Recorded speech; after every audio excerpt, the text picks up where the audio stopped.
आमिर जेठानी लाई गरीब देवरानी के लिए लाखों की ड्रेस। रेणुका अपनी सहेली की शादी की पार्टी में खड़ी हुई मन ही मन सोच रही थी।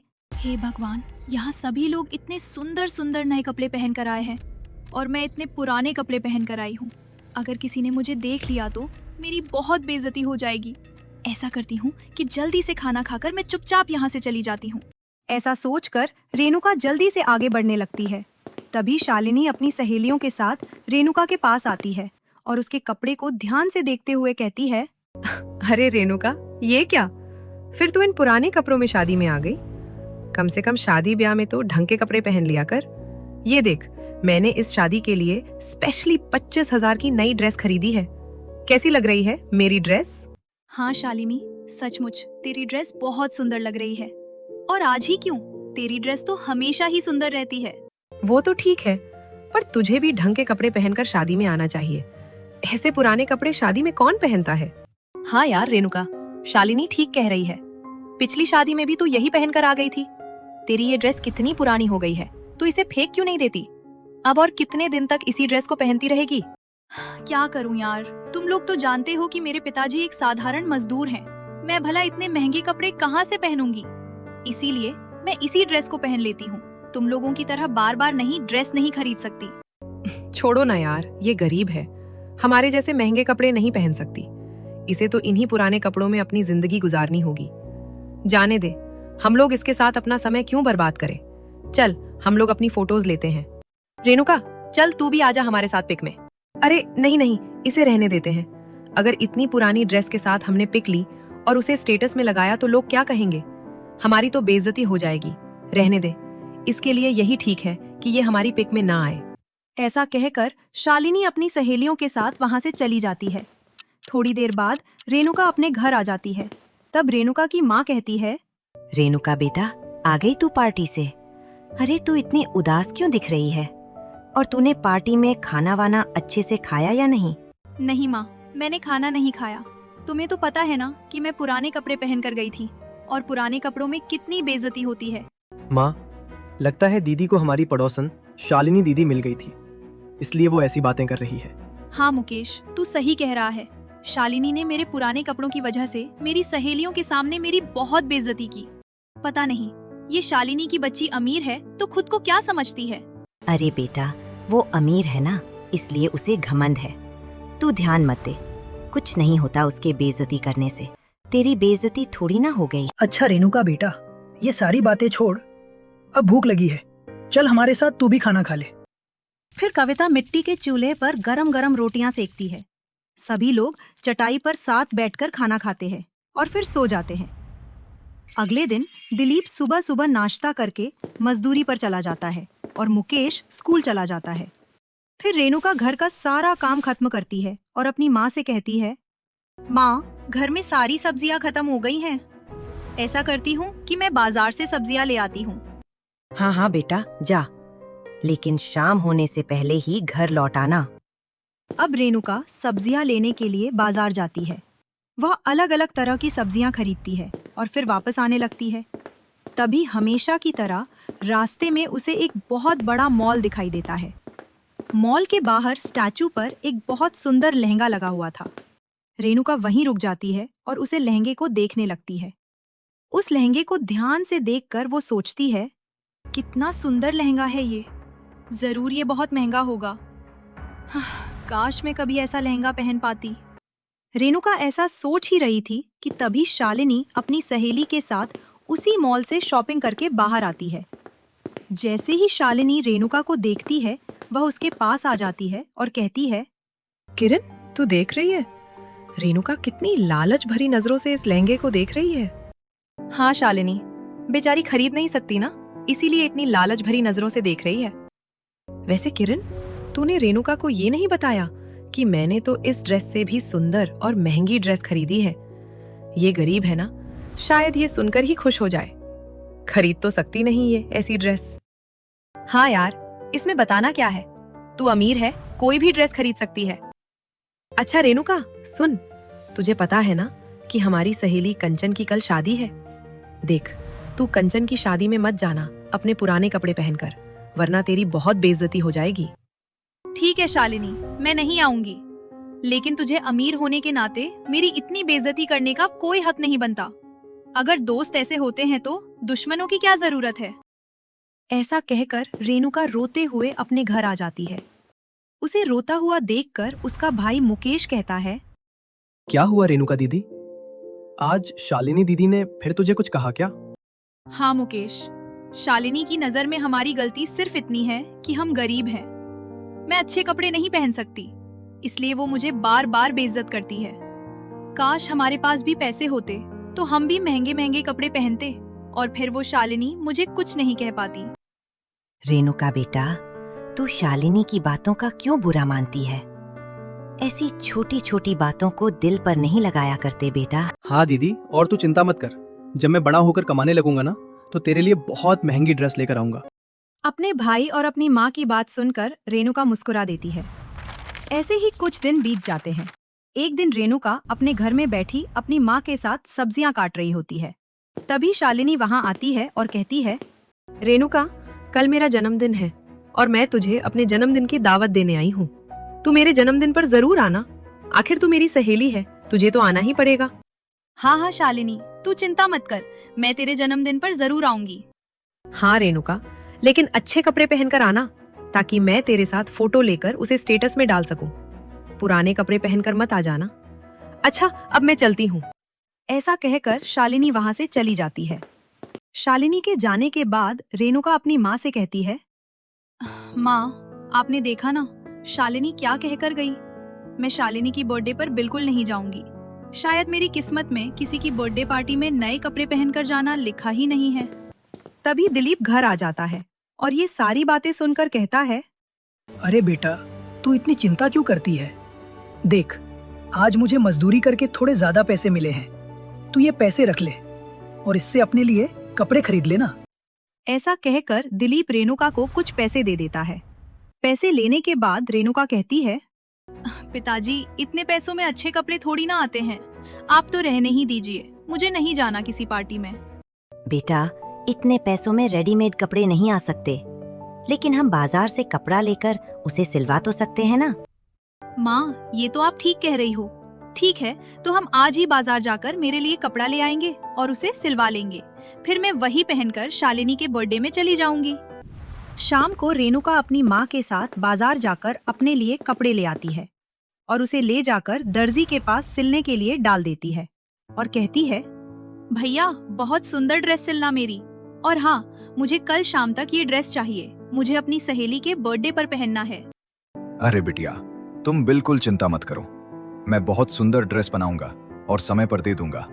जिसके बाद रेणुका घर वापस आ जाती है। अगले दिन शाम को वह दर्जी से अपने कपड़े लेकर घर आती है और उसे पहनकर अपनी माँ के सामने आती है और कहती है, माँ बताओ, इन कपड़ों में मैं कैसी लग रही हूँ? बेटा, तू बहुत सुंदर लग रही है और मेरी बेटी तो सुंदर है ही। चल, अब जल्दी से तैयार हो जा और पार्टी के लिए जा, वरना देर हो जाएगी। उसके बाद रेणुका वही कपड़े पहनकर थोड़ा तैयार होती है और रास्ते से एक बड़ी सी चॉकलेट खरीदकर शालिनी की बर्थडे पार्टी में चली जाती है। रेणुका शालिनी के पास जाती है और उसे चॉकलेट देते हुए कहती है, Shalini, wish you very happy birthday. ये चॉकलेट मेरी तरफ से तेरे लिए है, और देख, मैं तेरे बर्थडे पर नए कपड़े भी पहन कर आई हूँ। अब तो तू मेरे साथ फोटो लेगी ना? रेणुका, पहली बात, मैं कोई बच्ची नहीं हूँ जो तू मेरे लिए चॉकलेट लेकर आई है। खैर, मैं समझ सकती हूँ कि तू गरीब है, तो और क्या ही लाती तू मेरे लिए। मैं इसे रख लेती हूँ। और रही बात तेरी कपड़ों की, तो तू ये सड़क छाप सिले हुए कपड़े पहनकर मेरी बराबरी करना चाहती है। हम तेरी तरह सस्ते और सिले हुए कपड़े नहीं पहनते। मेरी ड्रेस देख रही है कितनी महंगी है। तू मेरे बर्थडे पर आई, वो ठीक है, लेकिन सॉरी, मैं तेरे साथ फोटो नहीं ले सकती। ऐसा कहकर शालिनी वहां से चली जाती है और बेचारी रेणुका चुपचाप खड़ी देखती रहती है। इस पार्टी में नीलेश भी अपने परिवार के साथ आया हुआ था। नीलेश अपने परिवार के साथ दूर खड़ा ये सब कुछ देख रहा था। ये सब देखकर नीलेश अपनी भाभी से कहता है, भाभी, आप देख रही हो ना, शालिनी ने उस बेचारी गरीब लड़की को कितना बेइज्जत किया, लेकिन फिर भी वो चुपचाप सुनती रही। उसने कुछ भी नहीं कहा। हाँ देवत जी, मैं भी यही देख रही थी। सचमुच वह लड़की बहुत अच्छी है। अरे ठीक ही तो किया शालिनी ने। अब गरीबों को बर्थडे पार्टी पर बुला लेने का मतलब ये नहीं है कि उनकी बराबरी में खड़े हो जाए। तुम लोगों को कुछ ज्यादा ही दया आ रही है उस लड़की पर। पार्टी खत्म होने के बाद नीलेश अपने परिवार वालों के साथ घर आ जाता है। नीलेश शहर के एक बड़े बिजनेसमैन का बेटा था, जिसके घर किसी चीज की कोई कमी नहीं थी। बस नीलेश की माँ को अपनी बड़ी बहू की तरह नीलेश के लिए भी एक अमीर लड़की की तलाश थी, जिससे वो अपने बेटे की शादी करवा सके। अगले दिन सभी लोग हाल में बैठे हुए थे और शारदा अपनी फोन में शालिनी के बर्थडे की फोटोज देख रही थी। तभी वो नीलेश को शालिनी की कुछ फोटोज दिखाते हुए कहती है, देख रहा है ना नीलेश बेटा, शालिनी कितनी सुंदर लग रही है, और आप लोग भी देखिए ये कितनी प्यारी लग रही है। शारदा के दिखाने पर सभी लोग शालिनी की फोटो को देखते हैं। फिर शारदा नीलेश से कहती है, सच कहूं नीलेश बेटा, तो शालिनी मुझे तेरे लिए बहुत पसंद है। तू कहे तो मैं कल ही शालिनी की माँ से तेरे रिश्ते की बात कर लूं। माँ, सच कहूं तो मुझे वो गरीब लड़की पसंद थी जो शालिनी की सहेली थी। आप उसका पता करो, मैं उससे शादी करना चाहता हूँ। ये तू क्या कह रहा है बेटा? तू उस गरीब लड़की को इस शर्मा निवास की बहू बनाना चाहता है? हम लखपतियों के लिए क्या लड़कियों की कमी हो गई है जो तू उस गरीब लड़की को इस घर की बहू बनाना चाहता है? माँ, अगर वो गरीब है तो क्या हुआ, हमारे घर आकर तो वो अमीर हो जाएगी ना। और फिर सच कहूं तो मुझे शालिनी बिल्कुल पसंद नहीं है। मुझे तो शालिनी की दोस्त पसंद आई हैं। नीलेश, तेरा दिमाग खराब हो गया है। तू उस गरीब फटीचर लड़की से शादी नहीं कर सकता। आखिर समाज में हमारी भी कोई इज्जत है। लोग क्या कहेंगे? माँ, आप जानती हो कि मैं समाज और समाज की दकियानूसी बातों पर विश्वास नहीं रखता। जो भी हो माँ, लेकिन मुझे तो वही पसंद है और मैं शादी करूंगा तो मैं उसी से करूंगा। ऐसा कहकर नीलेश अपने कमरे में चला जाता है। तब मोहन शारदा से कहता है, शारदा, अगर तुम्हारे बेटे को वही लड़की पसंद आ गई है तो दिक्कत क्या है? उसी से नीलेश की शादी करवा दो।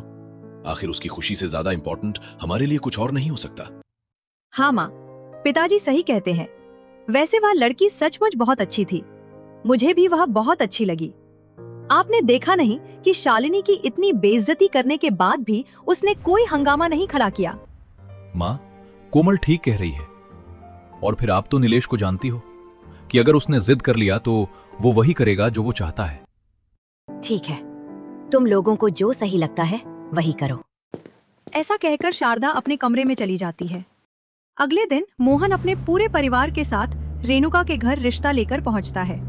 शारदा को रेणुका पसंद नहीं थी, इसलिए वह चुप रहती है। लेकिन मोहन रेणुका के पिता से कहता है, भाई साहब, हमें आपकी बेटी बहुत पसंद है। अगर आपको एतराज ना हो तो हम इस रिश्ते को पक्का करना चाहते हैं। अरे भाई साहब, हर बाप अपनी बेटी के लिए ऐसा ही रिश्ता चाहता है। अब भला मुझे और क्या चाहिए? मेरी तरफ से भी ये रिश्ता पक्का है। इस तरह रेणुका और नीलेश का रिश्ता पक्का हो जाता है। धीरे धीरे समय बीतता है और शादी का दिन करीब आने लगता है। एक दिन कोमल नीलेश से कहती है, नीलेश, अब शादी का दिन करीब आने लगा है, क्यों ना हम आज चलकर होने वाली दुल्हन के लिए शॉपिंग कर लें। आखिर उसके लिए शादी का लहंगा भी तो खरीदना है। ठीक है भाभी, तो चलिए चलते हैं, मैं अभी तैयार होकर आता हूँ। नीलेश तैयार होकर आता है और कोमल और धीरज को लेकर शहर के सबसे बड़े मॉल में जाता है और कहता है, चलो भाभी, अब आप अपनी होने वाली देवरानी के लिए सुंदर सा लहंगा पसंद करो। अब कोमल ढेर सारे लहंगे देखती है। फिर उसे एक 25 लाख का लहंगा पसंद आ जाता है। कोमल उसे नीलेश को दिखाते हुए कहती है, देखो नीलेश, ये लहंगा कितना सुंदर है। देवरानी जी पर यह बहुत अच्छा लगेगा। ऐसा करती हूँ कि मैं अपनी तरफ से ही लहंगा खरीद लेती हूँ उन्हें देने के लिए। हाँ हाँ भाभी, ये लहंगा तो सचमुच बहुत सुंदर है। वैसे मैं देख रहा हूँ कि देवरानी के आने से पहले ही आप उसके बारे में बहुत सोच रही हो। क्यों ना सोचूं? आखिर मेरी इकलौती देवरानी जो है। देवर और भाभी की बातें सुनकर धीरज कहता है, कोमल, मुझे तो लगता है कि कहीं तुम अपनी देवरानी के आने के बाद हम सबको ही ना भूल जाओ। आप लोग तो मेरी देवरानी के आने से पहले ही इतनी बातें बना रहे हैं, पता नहीं उसके आने के बाद क्या करेंगे। अब चलिए, मुझे और भी शॉपिंग करनी है।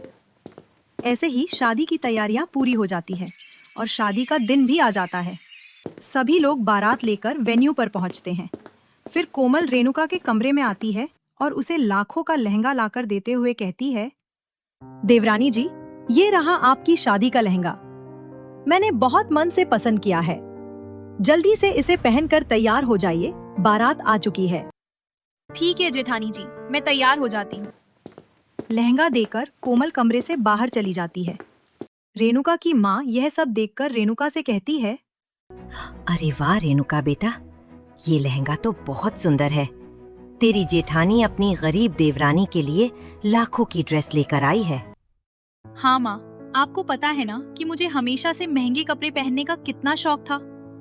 मैंने तो कभी सोचा भी नहीं था कि मेरा ये शौक कभी पूरा हो सकता है, लेकिन आज वो शौक पूरा होने जा रहा है।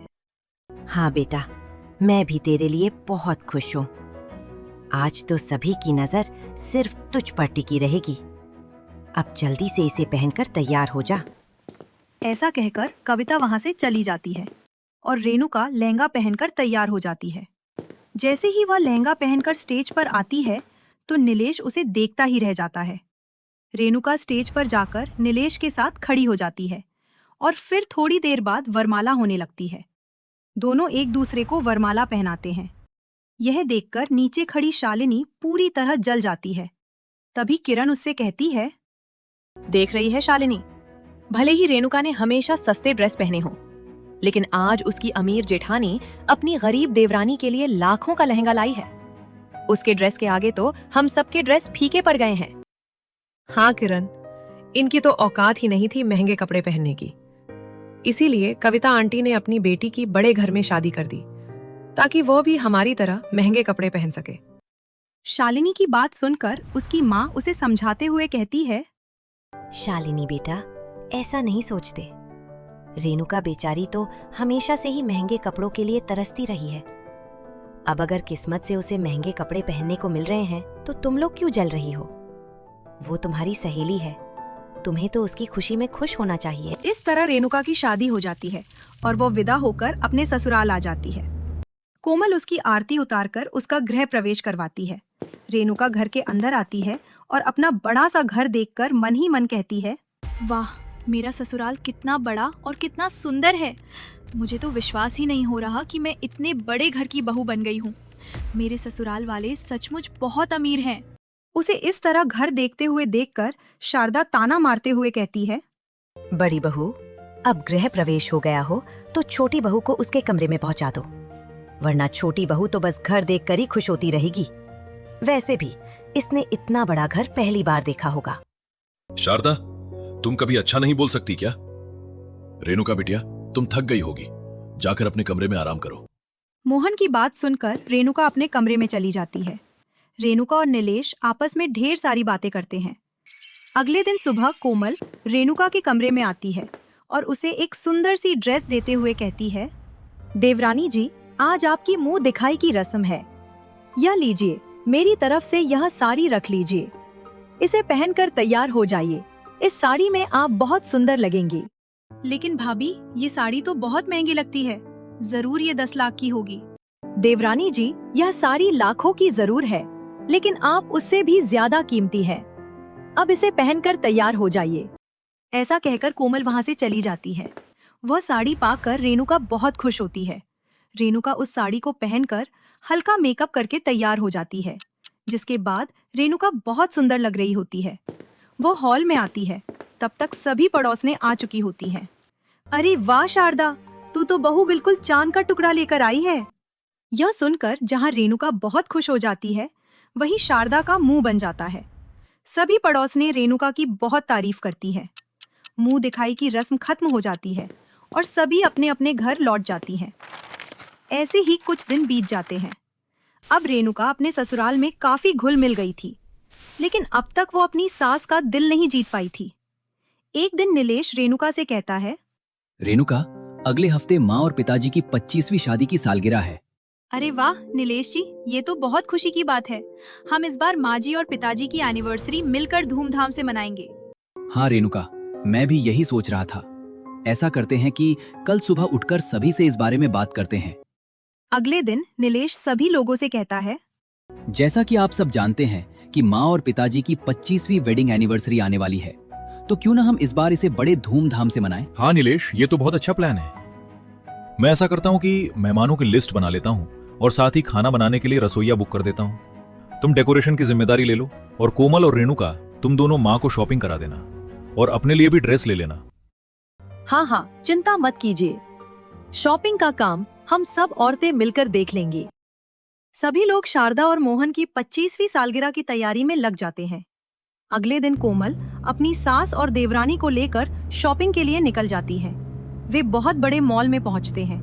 ढेर सारी साड़ियां देखने के बाद शारदा को 30 लाख की साड़ी पसंद आती है। शारदा कहती है, अरे कोमल, ये साड़ी कैसी लग रही है, जरा मुझे बताना तो। माँ जी, ये बहुत सुंदर लग रही है और आप पर तो ये बहुत खिलेगी। रेणुका बहू, मैंने तुमसे नहीं पूछा, मैंने कोमल बहू से पूछा है।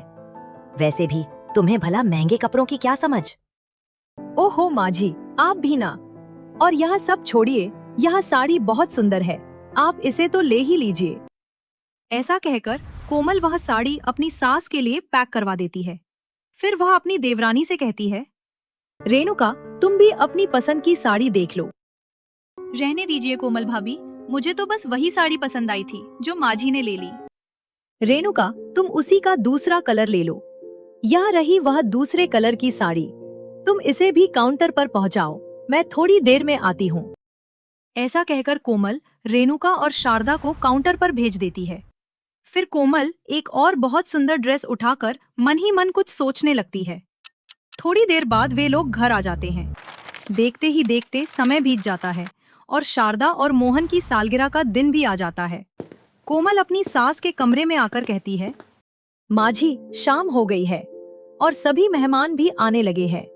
अब आप जल्दी से अपनी साड़ी पहनकर तैयार हो जाइए, पार्टी में जाने का समय हो रहा है। हाँ हाँ कोमल, बस मैं कबर से अपनी साड़ी निकाल रही थी।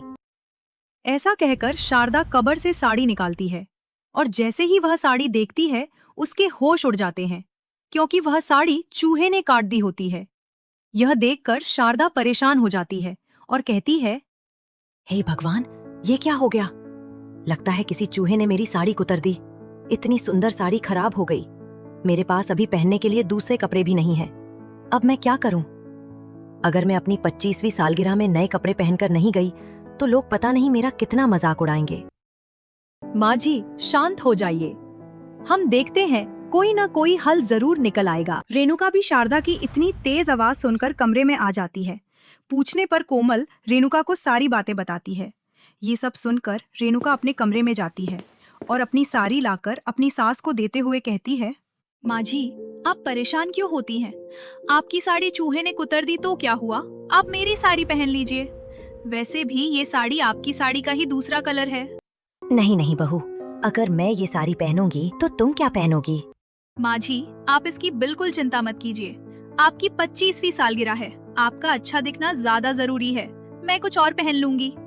ऐसा कहकर रेणुका अपनी साड़ी अपनी सास को देकर वहां से चली जाती है।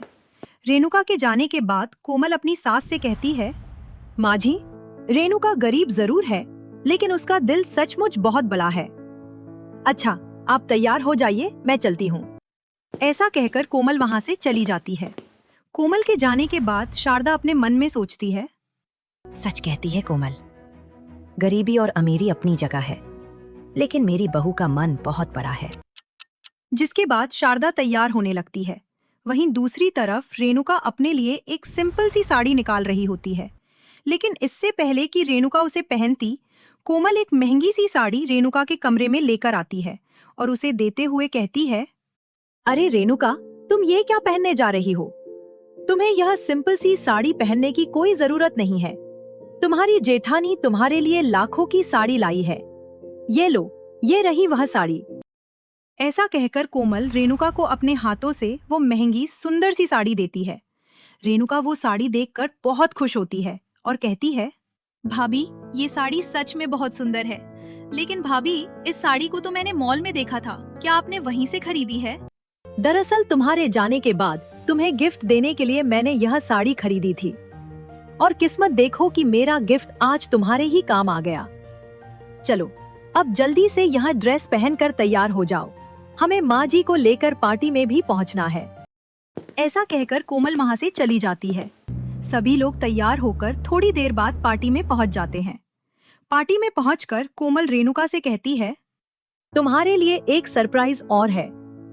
पता है, मैंने तुम्हारे सारे मायके वालों को यहाँ बुला लिया है और हाँ, तुम्हारी सहेलियों को भी बुलाया है। देखो, वहाँ रहे वो लोग। रेणुका अपने मायके वालों और अपनी सहेलियों शालिनी को देखकर बहुत खुश हो जाती है। वो पहले अपने माता पिता और अपने भाई से मिलती है। रेणुका को देखकर कविता कहती है, रेणुका बेटा, तुम तो इतने महंगे कपड़ों में बहुत सुंदर लग रही हो। दीदी, तू तो कहती थी कि तेरी किस्मत में महंगे कपड़े नहीं लिखे हैं। तेरी किस्मत तो सितारों से भी ज्यादा चमकीली निकली। रेणुका, तुझे देखकर हमें बहुत खुशी होती है। हाँ पिताजी, ये सब आप लोगों का ही आशीर्वाद है। रेणुका अपने माता पिता और अपने भाई से बात कर रही होती है और दूर खड़ी शालिनी अपनी माँ से कहती है, देख रही हो माँ, रेणुका ने कितने महंगे कपड़े पहने हैं। मुझे पता है, अब उसे अपने महंगे कपड़ों का बहुत घमंड आ गया होगा और वो मुझे नीचा दिखाए बिना छोड़ेगी नहीं। चलो माँ, यहाँ से चलते हैं। कैसी बातें कर रही हो शीतल बेटी। रेणुका अगर आज अच्छे कपड़े पहन रही है तो उसने बुरे दिन भी देखे हैं। ये उसकी किस्मत है जिसके लिए हमें खुश होना चाहिए। मुझे नहीं लगता कि रेणुका तुम्हें नीचा दिखाएगी।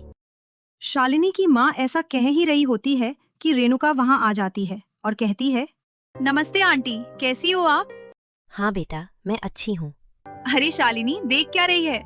मुझे इतने दिनों बाद मिली है और गले नहीं लगेगी? ऐसा कहकर रेणुका शालिनी को गले लगा लेती है और कहती है, शालिनी, तू बहुत सुंदर लग रही है और हमेशा की तरह तेरा ड्रेस भी बहुत सुंदर है। यार, आज तो मैं ठीक से कपड़े पहनकर आई हूँ। आज तो मेरे साथ फोटो लेगी ना तू? रेणुका की बात सुनकर शालिनी शर्मिंदा हो जाती है और रेणुका से कहती है, कैसी बातें कर रही है रेणुका? मुझे तो लगा कि तेरी इतनी अमीर घर में शादी हुई है और अब तू इतने महंगे कपड़े पहनती है तो तुझे घमंड आ गया होगा और शायद तू मेरे साथ फोटो लेना भी पसंद ना करेगी। ऐसा कभी हो सकता है क्या शालिनी? तू हमेशा मेरी दोस्त थी और हमेशा मेरी दोस्त रहेगी। मेरे लिए तेरी दोस्ती हर महंगे कपड़े से ज्यादा कीमती है। अब चल, हम दोनों जल्दी से सेल्फी लेते हैं। ऐसा कहकर रेणुका शालिनी के साथ बहुत सारी पिक लेती है। फिर शालिनी रेणुका से माफी मांगते हुए कहती है, मुझे माफ कर दे। मैं हमेशा तेरे साथ फोटो लेने से मना करती रही, लेकिन आज मुझे गर्व है कि मैं तेरे साथ फोटो ले रही हूँ। और उससे भी ज्यादा गर्व मुझे इस बात का है कि मेरी जिंदगी में तेरे जैसी दोस्त है। रेणुका ये सुनकर बहुत खुश हो जाती है। रेणुका अपनी सहेली के साथ बातें करती है और खाना भी उसी के साथ खाती है। फिर पार्टी खत्म हो जाती है और सभी लोग अपने घर चले जाते हैं। अगले दिन रेणुका की सास उसे हॉल में बुलाती है और एक सोने का हार देते हुए कहती है, रेणुका बहू, ये सोने का हार मेरी तरफ से तुम्हारे लिए है, इसे रख लो। रेणुका सोने का हार ले लेती है और कहती है, धन्यवाद माँ जी। वैसे रेणुका, तुम्हें ये सोने का हार पसंद तो आया ना? हाँ माँ जी, ये बहुत सुंदर है, लेकिन अगर आप बुरा ना माने तो आपसे एक बात कहना चाहती हूँ। इसमें सोचने की क्या बात है, कहो। मुझे इस हार से भी ज्यादा कीमती चीज चाहिए और वो है आपका प्यार। मैं चाहती हूँ कि आप मुझे माँ की तरह दिल से प्यार करें। इससे ज्यादा मुझे और कुछ नहीं चाहिए। ये सुनकर शारदा रेणुका को गले लगा लेती है और आंखों में आंसू भरकर कहती है, बहू, मैंने तो तुम्हें कल ही अपना लिया था, क्योंकि कल ही मैंने तुम्हारा सोने जैसा दिल देख लिया था, जो हर चीज से ज्यादा कीमती है। मुझे माफ कर देना कि मैं अमीरी गरीबी के भेद में आकर तुम्हें गलत समझ बैठी। रेणुका ये सुनकर बहुत खुश हो जाती है और अपनी सास को गले लगा लेती है। पीछे खड़ी कोमल ये सब देखकर बहुत खुश होती है और इस तरह सभी लोग मिलकर खुशी खुशी रहने लगते हैं।